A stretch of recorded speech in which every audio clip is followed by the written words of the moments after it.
Hello everyone, how are you doing? This is MD Tech here with another quick tutorial. In today's tutorial, I'm going to show you guys how to go about installing and setting up your Canon PIXMA TS3522 printer on your Windows, Mac OS, or Linux device. So this should hopefully be a pretty straightforward process here, guys. And without further ado, let's go ahead and jump straight into it. So all you have to do is open up the web browser of your choice, and into Google search, you want to look for Canon PIXMA TS3522 support. Go ahead and search for that. Best match, you'll come back with a Canon support page here from Canon.com that reads Canon support page or Canon support for PIXMA TS3522.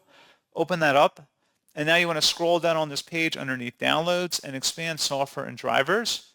Scrolling down again underneath the third category, select the TS3500 series driver setup package and the download button. And then once it's downloaded to your system, go ahead and open up that file. It should be a verified publisher, Canon Inc. Select yes, and you can close out of the web browser at this time as well. And then select Start Setup, select Next, and then just allow it to install the updates and just proceed with whatever connection type you're looking to set up. And that's all you have to do. So pretty straightforward process, guys. And as always, thank you for watching. I do hope I was able to help you out, and I do look forward to catching you all in the next tutorial. Goodbye.